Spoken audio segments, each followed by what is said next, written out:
You can't just say, hey, I'm going to get rid of these people and then look at the farmers that are left without workers. So first, immigrants are taking your jobs. Now they're not there to work for you. Pick a fucking struggle because you can't have both. So now that I have fallen down this rabbit hole, I just jumped on to Twitters. And I got an alt Twitter where I pretend to be a MAGA guy. And I saw a live. And I am not kidding you. This dude, all these dudes, these farmer dudes in there, these farm owner dudes, were saying, well, we thought the blacks would come back and do the jobs because they don't have jobs. Well, I'm sorry to break it to you, but black people have jobs. And you thought you were getting your slaves back is basically what you were saying. Like, that's what you thought. It's still going right now. And I'm not going to post a link to it because I don't want to give these people a voice. But they think they're in a safe space on Twitter. They're not. Didn't I tell y'all that's what they thought? They thought black people were gonna go get them jobs in the field. Since the migrants are gone, we ain't got no jobs, so we gonna go back in the field and pick. That's what they thought. Oops. We worked for free in this country for 290 years. We ain't picking nothing for y'all. Y'all better get y'all white folks out there and go pick them fruits and them vegetables and take care of them cattle and the chickens. We not going out there. But I made a video. I can't find the shit, damn it. But I made a video when this all started, and I said they think black people are going to go back and work in the fields. That's why Donald Trump said they are taking black jobs. They think that's what we're supposed to go do. And they're finding out real quick, black people ain't coming. Y'all can hold your breath on that one. We ain't picking shit for y'all. We will grow our own vegetables and take care of our own selves. We not going to them fields. Y'all better figure out what y'all want to do about this immigration policy and these mass deportations, or white folks, get your ass out there and go pick your own goddamn food. But we ain't coming. Hello everyone, welcome back to the channel. If you are new here, thanks for stopping by. On this channel, we bring you reactions, commentary and discussions on viral stories, trending news, culture and current events. Before we begin, I would like to give full credit to the original creators of any clips, images or audio used in this video. They are featured for commentary, educational and discussion purposes as I share my own analysis and perspective. If you enjoyed this video, please like, subscribe and turn on notifications so you never miss any upload. I also love hearing your thoughts, so be sure to join the conversation in the comments. Now with that being said, let's get into the video and I'll be back with my commentary. As a black farmer, it is hilarious when I hear white farmers complain about how they're losing their government subsidies and how they can't support their farms. My farm is closing down. You know, y'all acting just like a hoe acts like when their sugar daddy moves away, you know. You start crying because he don't leave that light bill money on the freaking nightstand he used to, huh? No, stop crying. Stop bitching. Your people have had centuries of a head start on black farmers. And yet, for some reason, every other video that I see on damn Farm Talk, you know, the farm side of freaking TikTok, I'm seeing white farmers bitching, whining, and complaining. Excuse me, my people couldn't even read at one point. So why in the hell am I doing less bitching than you? You've been given everything. Imagine being so privileged that you're sitting on stolen land crying, "Daddy government, come save me. I can't afford to pay for my stolen land." Damn! We're here. We are here at the FAFO stage. This is really bad. And if you appreciate my content, please engage with this video. I'm just going to read this to you. Multiple Texas farms shut down after almost 100% of workforce vanishes overnight. In a stunningly swift overnight change, some Texas farm operations had to shut down after losing virtually all of their workforce, an exodus triggered by the increase in immigration raids and increased enforcement. The ripple effects of these raids are the gift that keeps on giving and will be felt nationwide. Unpicked crops are now left unharvested. Livestock were left untended, and rural economies are on edge. The story isn't just a tale of woe for Texas farms. It's a warning for American agribusiness, food prices, and communities that keep food on our plates. I need you to share this with every Republican you know. And you don't even need to wait for their response. They just need to know what's happening. And this is part of my line of work. I deal with commercial farmers, including these small farmers, as clients, and I cannot tell you how this is the beginning of the complete collapse of our economy under this Project 2025 administration that doesn't know what they're doing.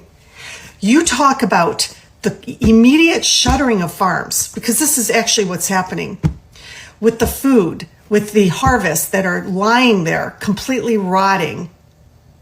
That is a loss of food to local food distributors, local grocery stores, local restaurants, hospitals. They sell their harvests, all sorts of vegetables, to businesses within the state of Texas.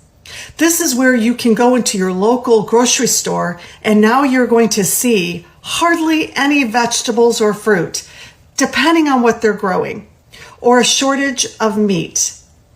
This is what's going to happen. Now, all of the other industries that support farming, you've got local pesticide, herbicide, fertilizer suppliers that are just, their sales are going to plummet. These farmers aren't going to be purchasing that. You've got H-2A workers who are now gone, migrant workers who are now gone. They were paying taxes. Even if they didn't have social security numbers, they were given tax numbers, tax ID numbers. So now you got millions of dollars just poof, gone overnight from these Texas communities. You've got trucking companies that are hired to haul. You want to get rid of illegal immigrants, quit eating. And that's for everybody. That's, nationwide. If you want to get rid of them, quit eating. That'll solve the problem. But when only 5 pickers showed up this morning to harvest his sweet potatoes, farmer Keith Smith saw possible ruin, the loss of his $500,000 crop. They're running scared because of this new law. And you're in trouble. I'm in trouble, bad trouble. Smith's 200 acres need 20 pickers, mostly Mexican nationals. There is not enough documented people here to supply that workforce. Most of your workers are here illegally. That's sure. If they got documentation, they got a better job working for me. Fernando Aldeman, a Mexican national, has worked Smith's farm since 1992. Everybody's just scared. Yeah. Now, are you here legally? No. No. So, are you scared? Yeah, I'm scared. I'm scared, Smith's pickers make about $100 a day. He supports immigration laws, just not this one that threatens his third-generation family. So I know I was talking about, the Latino vote before. The Viva vote for Donald Trump. Okay, well, let's get on to the white folks. The white farmers. So, word is out now that the white farmers voted for Donald Trump because they thought they were going to get Black Americans in the fields. Because they also thought Black folks did not have jobs.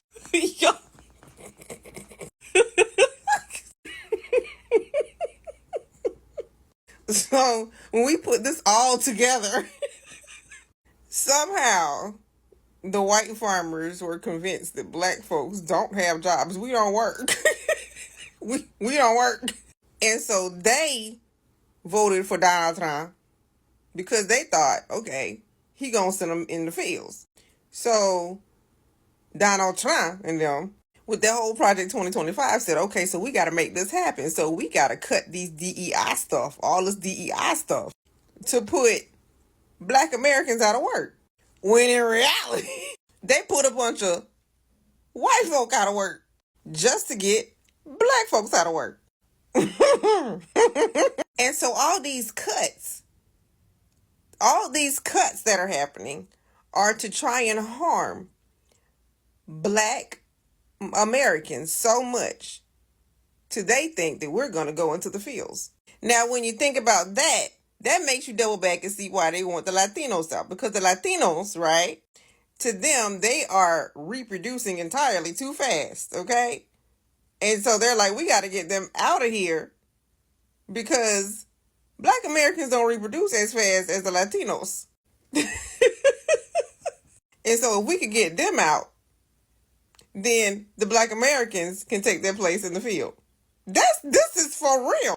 And so now you double back to the black jobs. They're taking your job.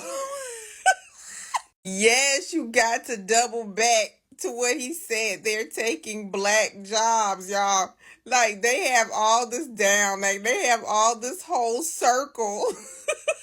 So now let's go back to the farmers, if you're still with me, okay? Because the white farmers, that's what they believed was going to happen. So if y'all got all that straight, this is the message to the white farmers. The last thing you want is for Black Americans to be in your fields.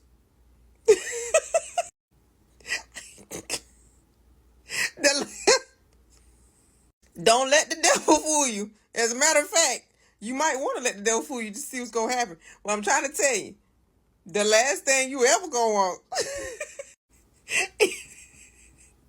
is Black Americans in your fields. Nah, I'm going to let you fill in the blank on that one. And this goes to show that they will go to any lengths. Remember I said that, first of all, we had the Latinos, some Latinos, not all of them, just them Cubans, them Cuban ones, talk about you're next, right? To Black Americans. So they thought we was immigrants, okay? And so now we have the white farmers who are still living in the 1700s, thinking back to glory days, quote unquote. They thought with their vote, we were going to the fields. So you got one group thinking they gonna kick us out of here, and you got another group of people thinking that we going to the fields. Now this right here is a real mental problem, because people are literally stuck. I'm telling y'all, people are stuck in the 1700s when they think about Black Americans, okay? I'm telling you, their thought process, they sit around probably campgrounds and picnics and stuff and talk about how can we make this happen? That was their heyday. I'm telling you, when that freaking plantation house burned down in Louisiana, I think, right? That was their heyday. Now, I'm trying to tell you, that was their heyday. When that plantation house down in Louisiana got torched, okay? I'm telling you, that broke them. But I just want to, I want to teach them a little bit more history if I have your attention, right? If I have your attention, right? This is some history that a lot of people don't know, okay? But y'all didn't know Black Americans had white servants? Y'all ain't know that? I mean, it wasn't widespread or anything like that, but we had white servants. Yeah, and they wanted to be our servants because they needed work. They were coming over from Europe. Yeah, and they were docile too. Yeah, they were docile. And Black Americans, the aristocrats, the wealthy ones, because they were wealthy ones, okay? They had white servants. So I don't know if y'all ever see them pictures. Let me find a picture.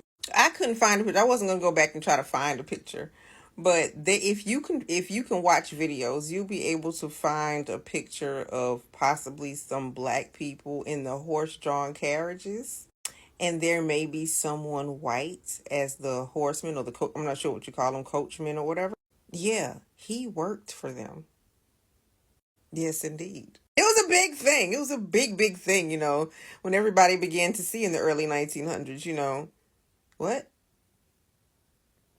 Black Americans, they use the other word. Black Americans have white servants. Yeah, that's a bit of history they don't like to put on TV. And the reason for it is because they were like, okay, they had white people here that they could hire, and they also had Black people here that they could hire. But they felt that the white people from Europe were so docile, and they were less expensive. Now, they weren't the only ones who thought that. The wealthy white people thought that too. The wealthy white people were like, yeah, we like the docile immigrant white people. They're a lot cheaper. They take less money. Yeah, so there's a bit of history for you. Oh yeah, it was like that. Oh, yeah, because they knew they would have to pay Black Americans a lot more. Lot more. So they always went for the immigrant. And see, when the Black Americans hired the white immigrants,